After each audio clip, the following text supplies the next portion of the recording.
All right, let's pull back the curtain on the AI models that are, well, pretty much changing our world. In this explainer, we are going to deconstruct a large language model, piece by piece, to see how the magic really happens.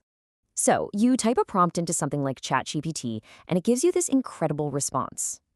But what's actually happening inside that digital mind? I mean, it can feel like pure magic, right? But underneath all that, it's just a stack of brilliant engineering. Let's start our how it's made journey right now. Every great building starts with a blueprint. And for pretty much every powerful AI today, that blueprint is based on the exact same, single, groundbreaking idea. And that idea is called the transformer.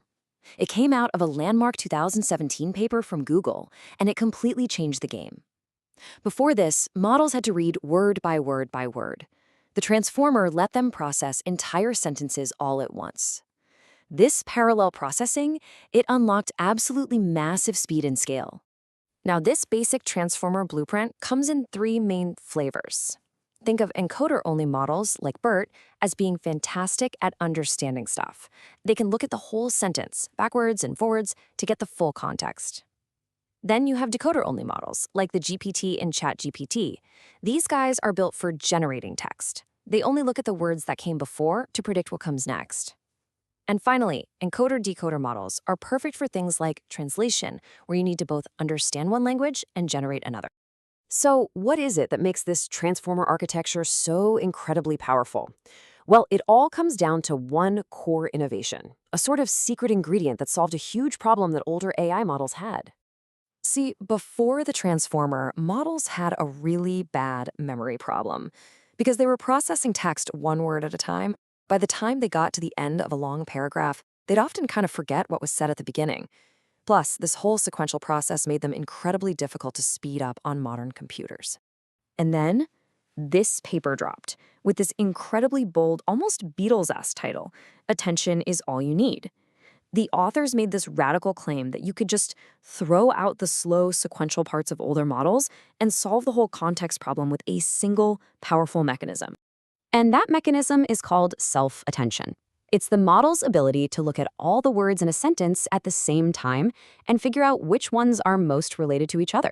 So when you read a sentence like, "The cat chased the mouse because it was fast," your brain just instantly knows that it refers to the mouse, not the cat. Well, self-attention gives the AI that same contextual superpower. It's a game changer. And this core idea gets even better. They use something called multi-head attention, which lets the model look at a sentence from a bunch of different perspectives at once. So it can capture all sorts of different relationships between words. And then there's positional encoding, which is just a clever trick to remind the model of the original word order, since the attention part kind of sees all the words at the same time. Okay, so a powerful architecture is one thing, but a raw pre-trained model, it's kind of like a brilliant graduate with a general degree. To make it truly useful, you have to give it a specialized education. And that process is called fine-tuning. You take that general-purpose model that knows a little bit about everything, and you train it just a little bit more, but on a smaller, really specific set of data. It's how you turn a generalist into an expert at, say, summarizing legal documents or writing Python code. And there are different ways to teach it. Supervised fine-tuning is the classic way. You just show it a bunch of labeled examples. Instruction fine-tuning is what makes chatbots feel so natural. You train them on prompts and the ideal answers. PEFT is a really efficient method where you only tweak a tiny fraction of the model, which saves a ton of computing power. And then there's RLHF. That's reinforcement learning with human feedback. And this one is crucial. It's how developers align the AI's behavior with what we humans actually want, rewarding it for being helpful and harmless. So now we have our smart, well-educated model, but there's a big problem. It is huge. It takes up a ton of memory and compute power.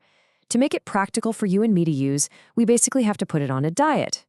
I just love this quote from researcher Tim Detmers because it's perfect for what we're talking about next, quantization. He says it's like printers. Nobody cares about them, nobody really likes them, but everyone's happy when they just work.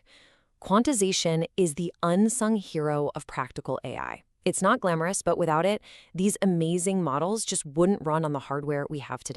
At its core, quantization is all about making the numbers inside the model simpler. So instead of using these super precise 32-bit floating point numbers for all its calculations, we essentially round them down to less precise, smaller formats. We're just simplifying the math. Just look at this comparison. Going from a 32-bit number down to a 16-bit one. Bam. You immediately cut the memory requirement in half. The whole trick with newer formats like bfloat16 is to reduce the precision without messing up the overall range of values, which really helps the model keep its performance up.